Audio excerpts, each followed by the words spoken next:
오늘 함께 은혜 나누실 말씀은 열왕기하 12장 1절부터 3절까지의 말씀입니다. 구약 582쪽에 있습니다. 열왕기하 12장 1절부터 3절까지의 말씀입니다. 같이 읽도록 하겠습니다. 읽겠습니다. 예후의 제7년에 요아스가 왕이 되어 예루살렘에서 40년간 통치하니라. 그의 어머니의 이름은 시비아라 브엘세바 사람이더라. 요아스는 제사장 여호야다가 그를 교훈하는 모든 날 동안에는 여호와 보시기에 정직히 행하였으되 다만 산당들을 제거하지 아니하였으므로 백성이 여전히 산당에서 제사하며 분향하였더라. 아멘. 할렐루야. 은혜를 사모하며 유튜브로 또 줌으로 이렇게 은혜의 자리에 나오신 우리 성도님들을 주님의 이름으로 축복합니다. 은혜를 사모하여 이 자리를 지키는 모든 하나님의 백성들을 하나님께서 따뜻하게 위로하시고 풍성한 은혜를 깨닫게 하실 줄을 믿습니다. 오늘 저는 용두삼위 신앙이라는 제목으로 말씀을 전하려고 합니다. 우리가 잘 아는 사자성어로 용두삼위라는 말이 있습니다. 용의 머리, 뱀의 꼬리라는 뜻으로 시작은 뭔가 요란하고 굉장해 보이는데 나중에 가면 별거 없는 그런 것을 말합니다. 뭔가 대단해 보이고 뭐가 있는 것 같아서 기대하고 있는데 막상 나중에 가서 보니 별거 아닐 때 비꼬는 말로 보통 쓰이죠. 별로 긍정적인 의미는 아닙니다. 오늘 말씀에 나오는 요아스 왕이 바로 이런 용두삼위의 신앙을 보여준 인물이었습니다. 우리가 지난주에 봤던 것처럼 요아스 왕이 왕위에 오르기 전 남유다는 정치적으로 신앙적으로 굉장히 암울한 상황이었습니다. 아하시아 왕이 북이스라엘에 갔다가 죽자 그의 어머니인 아달랴가 다윗의 후손인 모든 왕자들을 죽이고 정권을 차지했습니다. 하나님의 언약의 대상인 다윗의 핏줄이 사라지고 희대의 악녀인 아달랴가 왕위에 오르니 정치적으로 남유다는 혼란스러울 수밖에 없었습니다. 게다가 우리가 잘 아는 것처럼 이 아달랴는 바알과 아세라를 열심히 섬긴 아합과 이세벨의 딸입니다. 그렇기 때문에 아달랴의 신앙적 배경이 어떨지, 아달랴가 왕이 되었을 때 남유다의 여호와 신앙이 어떻게 되었을지는 너무나도 훤한 일입니다. 아달랴로부터 교육받은 아하시아 왕 때부터 시작된 이 바알과 아세라를 섬기는 우상 숭배가 남유다에는 만연하게 되었고 여호와 신앙은 쇠퇴하게 되었습니다. 이렇게 신앙적으로 정치적으로 암흑기인 이때에 하나님께서는 한 다윗 가문의 불씨를 남기고 키우셨는데 그 사람이 누구냐면 바로 오늘의 말씀의 주인공인 요아스인 것입니다. 요아스는 아달랴의 그 피해 숙청 때 유일하게 살아남은 다윗의 핏줄이었습니다. 그리고 신실한 대제사장 여호야다의 보호와 교육 아래 7세까지 7살까지 안전하게 성장했고 7세에 극적으로 아달랴를 몰아내고 왕위에 등극하게 됩니다. 그는 어린 나이에 왕위에 올랐음에도 불구하고 정치적인 허수아비 왕이 되지 않았습니다. 우리는 우리의 역사에서 권력자가 어린 왕을 세워서 자신의 권력욕과 사리사욕을 채우고 그 역할을 다시 처참하게 버려지는 그런 모습을 잘 알고 있습니다. 제사장 여호야다에 의해서 요아스도 충분히 그렇게 이용될 수 있는 상황이었습니다. 그러나 여호야다는 하나님께서 세우신 신실한 대제사장이었습니다. 그는 요아스를 진정한 유다의 왕으로 세우고 교육합니다. 오늘 읽은 말씀에 보면 오늘 읽은 말씀 다음에 보면 요아스의 주도 아래 성전을 보수하는 이야기가 나오는데요. 거기에 보면 제사장들이 성전을 보수하는 것에 대해서 게으른 모습이 나옵니다. 그러자 요아스가 즉위한 지 23년, 즉 30세가 되었을 때 그 요아스가 자신의 아버지와 같은 그 대제사장 여호야다를 불러서 책망을 하는 장면이 나옵니다. 그리고 그 책망을 수용하는 여호야다의 모습이 나옵니다. 만약에 요아스가 정치적으로 여호야다에게 이용당하고 있는 그런 위치이고 여호야다의 눈치를 봐야 하는 상황이었다면 이렇게 행동할 수 있었을까요? 이것만 봐도 여호야다가 요아스를 어떻게 대했고 어떻게 생각했는지 우리는 잘 알 수 있습니다. 그렇게 세워진 요아스 왕을 열왕기 기자는 여호와 보시기에 정직하게 행한 왕이라고 평가하고 있습니다. 앞에서 이야기했던 것처럼 열왕기 기자가 보여주는 요아스 왕의 가장 대표적인 모습은 지혜롭게 성전을 보수하는 모습이었습니다. 어릴 때 성전에서 숨겨져서 자란 요아스는 율법으로 교육받으면서 동시에 낡고 망가져가는 성전을 보면서 컸을 것입니다. 우상 숭배가 만연한 만큼 상대적으로 여호와 하나님에 대한 제사와 성전이 무시를 당하며 관리되지 않는 그런 모습들을 보면서 내가 왕이 된다면 성전은 꼭 보수하리라 다짐했을지도 모릅니다. 그리고 그는 왕이 되자 제사장 여호야다와 함께 우상 숭배로부터 돌이키는 종교 개혁을 단행합니다. 열왕기 기자는 이런 요아스의 모습의 대표적인 사건으로 이 성전 보수 사건을 보여주고 있는 것이죠.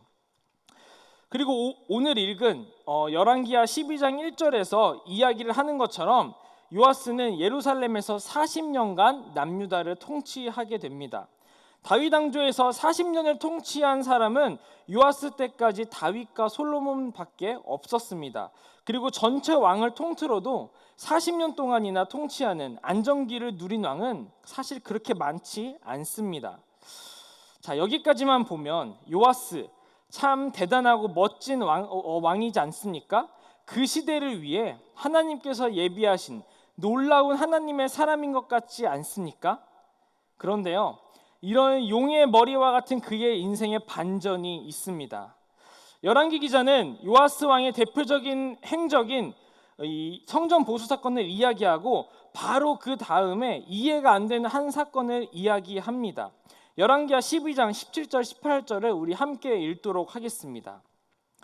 그때에 아람 왕 하사엘이 올라와서 가드를 쳐서 점령하고 예루살렘을 향하여 올라오고자 하므로 유다의 왕 요아스가 그의 조상들 유다 왕 여호사밧과 요람 아하시아가 구별하여 드린 모든 성물과 자기가 구별하여 드린 성물과 여호와의 성전 곳간과 왕궁에 있는 금을 다 가져다가 아람 왕 하사엘에게 보냈더니 하사엘이 예루살렘에서 떠나갔더라. 아멘.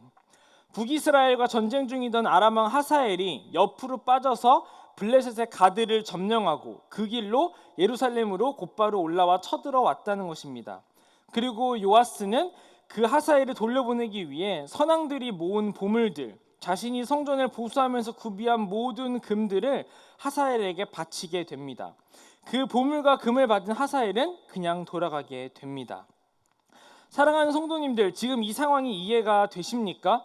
하나님이 예비하신 다윗의 핏줄인 요아스가 왕이 되어 성전도 보수하고 나라 전체가 우상 숭배로부터 되돌이키는 중이었는데 갑자기 하사엘의 침공으로 인해서 성전의 금집기들과 모든 성물들을 빼앗긴 이 상황이 이상하지 않습니까? 요아스는 왜 자신이 그렇게 회복한 성전의 성물들을 내주었을까요? 아니, 그 전에 하나님은 왜 이런 상황을 보고만 계셨을까요? 이것들을 이해하기 위해서는 우리는 열왕기 기자가 이 이야기를 하는 이유를 알아야 합니다. 우리는 17절에 그때라는 말 때문에 성전을 보수한 이 사건과 하사엘이 성전의 성물들을 전부 하사엘에게 성전의 성물들을 모두 바친 이 사건이 바로 일어난 붙어있는 사건이라고 착각하게 됩니다. 하지만 역사적으로 보면 이 두 사건은 상당한 시간적 거리가 있습니다. 다만 열왕기 기자는 요아스의 인생을 대표하는 두 가지 사건으로 이 성전 보수 사건과 이 하사엘이 쳐들어온 사건 두 가지를 나열하고 있을 뿐입니다. 이 두 사건 사이에 어떤 일이 있었는지 역대하 24장 15절 이하에 잘 나옵니다. 우리 함께 역대하 24장 15절에서 18절까지의 말씀을 읽도록 하겠습니다. 여호야다가 나이가 많아 늙어서 죽으니 죽을 때에 130세라.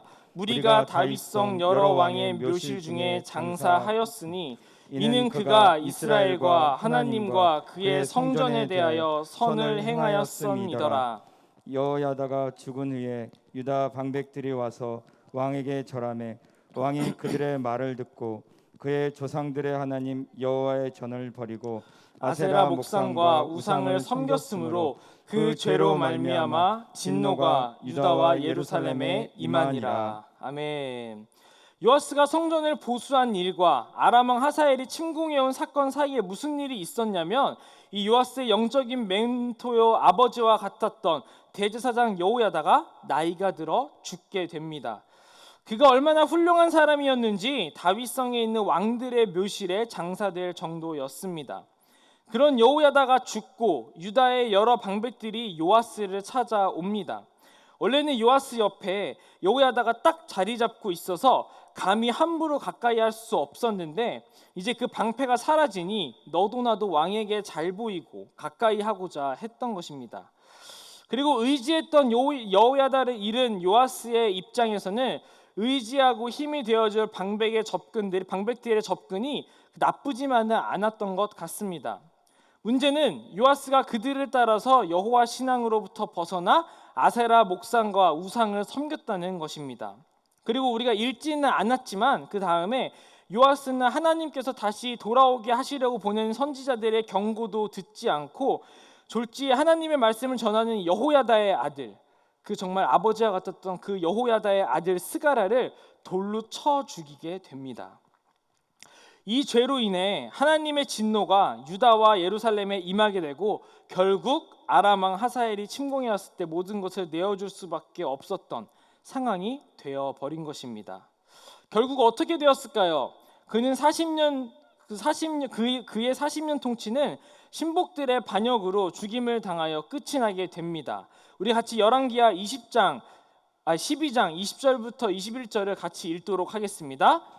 요아스의 신복들이 일어나 반역하여 실라로 내려가는 길가에 밀로 궁에서 그를 죽였고, 그를 쳐서 죽인 신복은 시므아스의 아들 요사갈과 소멜의 아들 여호사바드였더라. 그는 다윗성에 그의 조상들과 함께 장사되고 그의 아들 아마샤가 그를 대신하여 왕이 되니라. 아멘. 열왕기하 12장에 나오는 요아스의 이야기는 단순합니다. 그는 하나님의 인도와 계획 속에서 화려하고 멋지게 시작한 용의 머리였으나 그의 인생은 결국 뱀의 꼴이었다. 사랑하는 성도님들, 근데 그거 아시나요? 우리 그리스도인들의 시작도 이 요아스의 시작과 같습니다. 이 말을 들으면 이런 의문이 들 수 있습니다. 에이 목사님, 요아스는 왕이었잖아요. 그리고 정말 하나님의 계획이 아니라면 설명할 수 없는 그런 극적인 상황 가운데 왕이 되었잖아요. 또 여호야다라는 엄청난 인물이 그의 주변에 있었잖아요. 어떻게 우리 같은 평범한 그리스도인의 시작과 같을 수 있어요? 라고 의문을 던질 수 있습니다. 하지만 우리 그리스도인들의 시작은 요아스 왕보다 훨씬 더 드라마틱한 것입니다. 요아스는 아달랴라는 한 인간을 끌어내리고 왕이 되었지만, 우리 그리스도인들은 세상 권세 사탄을 끌어내리신 예수 그리스도의 십자가로 인하여 시작되었습니다. 요아스에게는 여호야다라는 대제사장이 있었지만, 우리에게는 성령 하나님이 직접 찾아오셔서 우리를 말씀으로 가르치고 인도하십니다. 다시 한번 묻겠습니다. 요아스의 시작이 더 용의 머리 같은가요? 우리 평범해 보이는 그리스도인들의 시작이 더 용의 머리 같은가요? 적어도 십자가의 은혜로 인해 하나님의 자녀가 된 우리는 7세의 왕이 된 요아스보다 더 엄청난 시작을 했다는 것을 잊지 마시기를 바랍니다.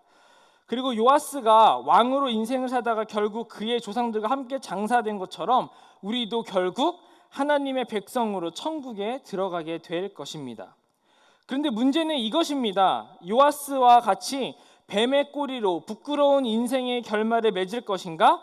아니면 그 시작의 그 화려한 영광스러움을 끝까지 유지하여 용으로 결말을 맺을 것인가입니다. 사랑하는 성도님들, 저와 우리 성도님들이 이 요아스와 같은 인생을 살지 않기를 소망합니다. 우리의 시작이 세상 그 무엇과도 비교할 수 없을 정도로 영광스럽고 극적인 것이었는데, 이런 시작보다 더 크고 엄청난 업적을 남기지는 못할 망정 적어도 요아스처럼 본전 다 까먹고 비참한 결말을 맺는 사람이 되지 않기를 소망합니다.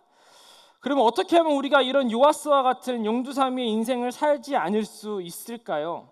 오늘 요아스에 대한 이 말씀에서 두 가지 방법이 나오는데 우리가 이 두 가지를 간단하게 살펴보기를 바랍니다. 첫째로 우리는 하나님의 말씀을 의지하는 삶을 살아야 합니다. 오늘 말씀 2절을 우리 같이 읽도록 하겠습니다. 함께 읽겠습니다. 요아스는 제사장 여호야다가 그를 교훈하는 모든 날 동안에는 여호와 보시기에 정직히 행하였으되. 아멘. 우리가 앞에서 살펴봤던 것처럼 요아스는 제사장 여호야다가 살아있는 동안에 여호와 보시기에 정직하게 행했습니다. 그런데 우리가 여기서 주목해야 하는 단어가 있습니다. 그것은 바로 교훈이라는 단어입니다. 요아스는 갓난아기일 때부터 성전에서 여호야다의 손에서 성장했습니다. 그리고 7세에 왕이 되었을 때에도 온전히 왕으로서 통치할 능력이 안 되었기 때문에 계속 여호야다에게 교육을 받았을 것입니다. 여호야다는 요아스에게 무엇을 가르쳤을까요? 앞으로 왕이 될 아이이니 나라를 잘 다스리는 법을 가르쳤을까요? 아니면 외교를 잘하는 외교수를 가르쳤을까요? 아니면 사람을 잘 알아보고 곁에 둘 사람과 피할 사람을 거르는 인간관계론을 가르쳤을까요? 사실 왕이 되기 위해서 아이를 왕으로 키우기 위해서 가르쳐야 할 것들은 수도 없이 많았을 것입니다.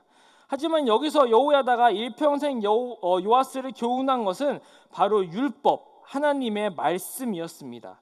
이 교훈을 받다라는 말이 원문에 호라우라는 히브리어가 쓰였는데요. 이 원어의 뜻은 사물의 본질을 상대방에게 정확하게 알려준다라는 의미가 있는데 굉장히 추상적으로 쓰이는 그런 말이었습니다. 그런데 이 단어와 같은 어근을 가지고 있는 단어가 있는데 그것이 뭐냐면 바로 율법이라는 뜻의 단어 토라입니다. 그래서 일반적으로 호라우라는 말이 어떤 의미로 쓰였냐면은 율법을 가르친다라는 의미로 쓰였습니다.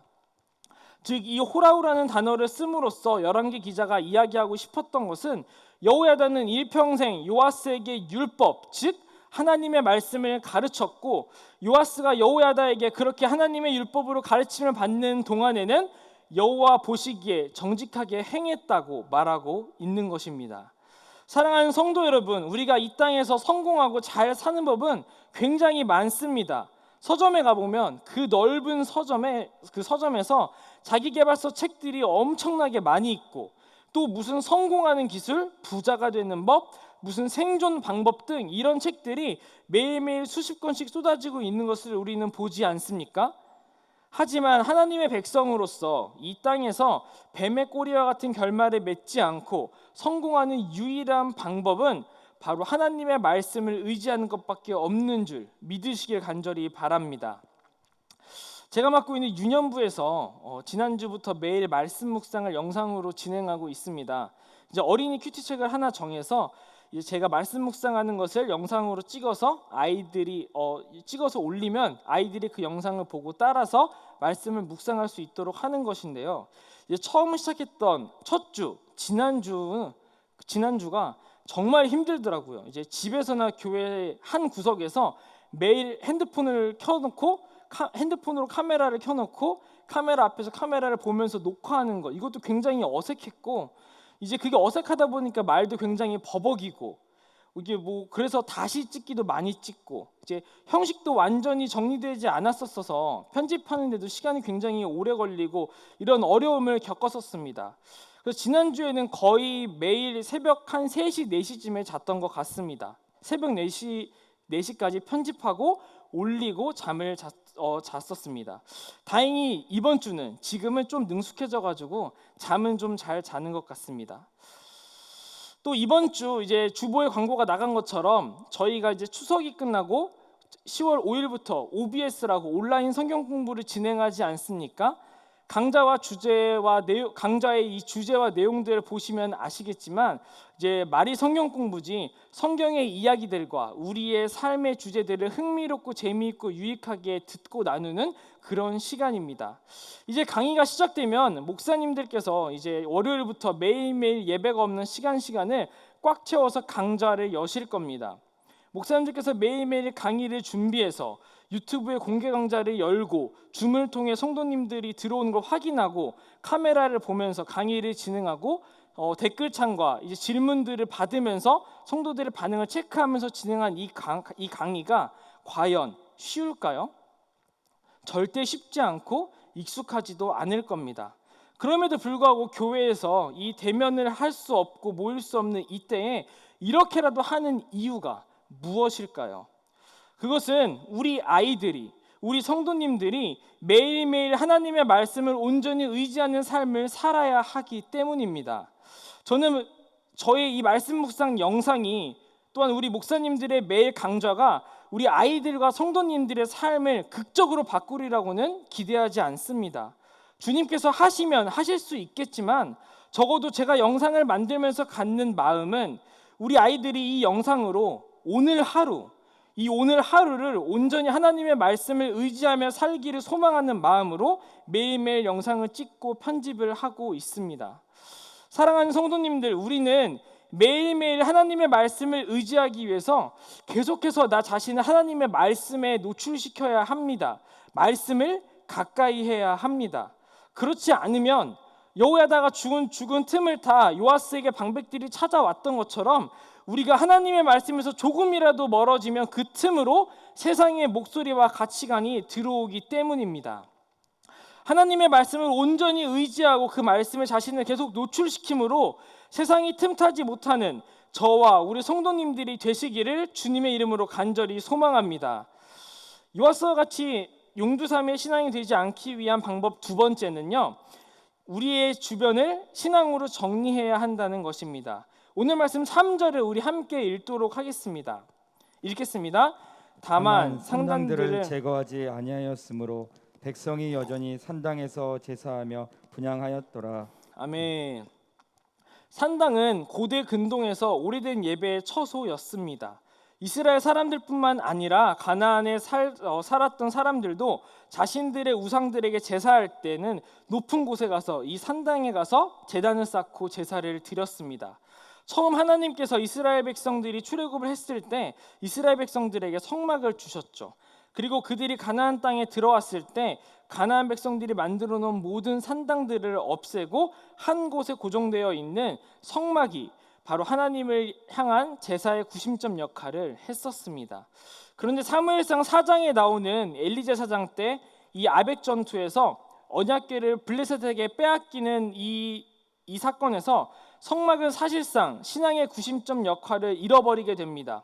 그리고 이때 각 자신들의 동네에서 산당을 지어서 하나님께 제사하는 전통이 생기게 됩니다.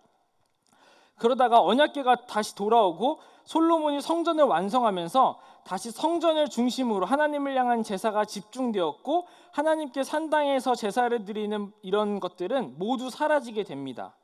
대신에 솔로몬이 이방 여인들에게 각각 우상들을 섬길 수 있는 산당들을 지어주는 이런 범죄를 저지르면서 이때부터 산당은 성전의 반대편에 서 있는 우상 숭배의 본거지가 됩니다.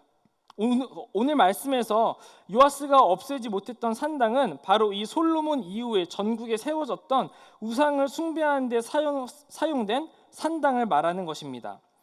요아스가 하나님 앞에서 정직하게 행하기는 했지만 남유다 안에 뿌리 박혀 있는 우상 숭배는 뿌리채 뽑지 못했다고 열왕기 기자는 말하고 있는 것입니다. 사랑하는 성도님들, 왜 열왕기 기자는 이 산당을 없애지 못한 것을 이야기하고 있을까요? 그것은 우리가 우리 주변을 정리하지 않으면, 그 우리의 주변을 말씀으로 채우지 않으면 나의 주변이, 나의 상황이 역으로 나를 끌고 갈 수 있다는 것을 말해주기 위함입니다.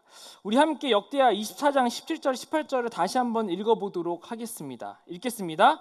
여호야다가 죽은 후에 유다 방백들이 와서 왕에게 절하매 왕이 그들의 말을 듣고 그들의 조상들의 하나님 여호와의 전을 버리고 아세라 목상과 우상을 섬겼으므로 그 죄로 말미암아 진노가 유다와 예루살렘에 임하니라. 아멘. 요아스를 찾아왔던 유다의 방백들은 유다 각 지역의 유지들로서 여전히 자신들의 지역 산당에서 우상 숭배를 하던 자들이었습니다. 요아스가 이들을 뿌리 뽑지 못하자 여호야다가 없는 틈을 타 역으로 이들이 요아스를 우상 숭배 길로 끌고 간 것입니다. 사랑하는 성도님들, 우리는 매우 연약한 존재들입니다. 그래서 아무리 굳건하고 신실하려고 해도 우리 주변의 영향을, 상황의 영향을 받지 않을 수가 없습니다. 그래서 우리는 나뿐만 아니라 우리의 주변도 말씀으로 채워지고 신앙으로 세워지기를 위해서 노력해야 합니다. 물론 나뿐만 아니라 나의 주변까지 신앙으로 세우는 일은 사실 굉장히 어려운 일입니다. 우리가 가진 성경에서 요아스가 산당을 없애지 않았다고 번역이 되어 있지만 사실 없앨 시도를 하지 않은 것이 아닙니다. 시도를 했는데 실패한 것입니다. 없애지 못한 것입니다. 제가 이스라엘에 있을 때 박물관에서 봤던 것 중에 어떤 것이 있었냐면 이스라엘 백성들이 살던 집 유적이 발견된 것이 있었습니다. 이 집터에는 우상을 섬기던 제단 유적이 함께 있는 것을 보았습니다. 그런데 재밌는 흔적이 있었는데 그것이 무엇이었냐면 자신들이 집에서 모시던 우상의 형상이 있는데 이 형상들이 다 사포로 갈아놓은 것처럼 다 갈려가지고 그냥 기둥처럼 되어 있고 또 그곳을 변소로 사용한 흔적이 있는 것입니다. 이상하잖아요. 그래서 박물관에 있는 설명을 자세하게 읽어보았습니다. 읽어보니까 히스기야 왕처럼 종교개혁을 단행하여서 산당을 없애고 우상 숭배를 뿌리 뽑은 왕이 나타나면 그 자신들의 집에 있던 우상 제단을 그렇게 없는 것처럼 만들어버리고 하나님을 믿는 것처럼 살았다는 것입니다. 그러다가 다시 우상 숭배를 할 수 있게 하거나 우상 숭배를 권장하는 왕이 등극하면 다시 그곳을 우상 숭배 섬기는 제단으로 꾸며서 우상 숭배를 계속했다는 것입니다. 이렇게 눈치 봐가면서 틈만 나면 우상 숭배를 하던 이스라엘 백성들이었으니 산당을 없앤 히스기야 왕과 같은 그런 왕은 정말 대단한 것이고 시도했던 요아스도 정말 이것들을 성공하기가 쉽지 않은 상황이었다는 것입니다. 이처럼 아직 말씀이 들어가지 않았고 온전한 신앙이 세워지지 않은 곳에 다시 말씀으로 신앙을 세우는 일은 이 이스라엘 백성들 가운데 이 우상 숭배를 뿌리 뽑는 일처럼 정말 힘든 일이라는 것입니다. 하지만 우리는 이 일이 쉽지 않음에도 불구하고 끝까지 해야 합니다. 나의 가족들이, 나의 자녀들이, 나의 구역 식구들이 각자의 삶의 터전들이 신앙으로 바로 설 수 있도록 때로는 단호하게, 때로는 지혜롭게, 그러나 포기하지 말고 노력해야 합니다. 그렇지 않으면 내가 그들에게 영향을 받고 내가 그들에게 끌려가게 된다는 것입니다. 사랑하는 성도님들, 저는 우리 성도님들이 나의 가족들, 나의 자녀들, 나의 구역 식구들, 나의 삶의 터전들이 언제나 하나님의 말씀을 의지하고 살 수 있도록 고민하고 노력하는 성도님들이 되시기를 소망합니다. 교회에서 열리는 제자훈련, 성경 강좌, 각종 프로그램들을 나 혼자만 참여하는 것이 아니라 같이 들을 수 있도록 한번 시도해 보시기 바랍니다. 그래서 어떻게든 나의 주변이 건전하고 신실한 신앙이 세워지도록 끊임없이 노력해 보시길 간절히 바랍니다.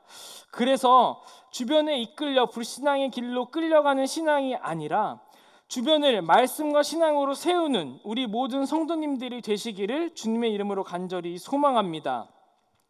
이제 말씀을 맺겠습니다. 사랑하는 성도 여러분, 지금 우리는 그 어떤 때보다도 힘든 때를 보내고 있습니다. 경제적으로도 힘들고 관계적으로도 힘들기도 합니다. 하지만 무엇보다도 우리가 직면한 진정한 위기는 신앙적인 어려움입니다. 교회 공동체와 몸이 멀어짐으로 인해 말씀을 의지하는 그리스도인으로서의 정체성과 의지가 약화되고 있는 지금 이 현실이 가장 큰 위기라는 것입니다. 저는 설교를 준비하면서 어쩌면 이때가 우리에게 요아스에게 여호야다가 떠난 그때와 같지 않을까라는 생각을 했습니다. 이런 신앙의 위기의 때 말씀을 의지하는 것이 약화되기 충분한 이때를 이겨내지 못하면 우리는 요아스와 같은 용두삼이 신앙의 인생이 될 수 있습니다. 저는 우리 성도님들이 이런 위기를 능히 이겨내고 세상에 끌려간 자들이 되지 않기를 간절히 소망합니다. 이를 위해 우리는 두 가지를 명심해야 합니다. 어떻게든 하나님의 말씀을 의지하는 것, 하나님의 말씀에 나를 노출시키고 그 말씀을 붙잡고 매일매일 살아가는 삶에 목숨을 걸어야 합니다. 그리고 나만이 아니라 나의 주변을 말씀과 신앙으로 세우기 위해 노력해야 합니다. 그래서 나의 상황이 나를 끌고 가지 못하도록 해야 합니다. 이 두 가지를 명심하고 나아갈 때 우리는 요아스와 같은 뱀의 꼬리가 아닌 주님 앞에 가는 그날까지 영광스러운 하나님의 백성으로 살아갈 수 있을 것입니다. 어떠한 환경과 어떠한 유혹 속에서도 온전하고 영광스러운 하나님의 백성으로 끝까지 나아가는 우리 모든 용인제일교회가 되기를 주님의 이름으로 간절히 축원하고 축복합니다.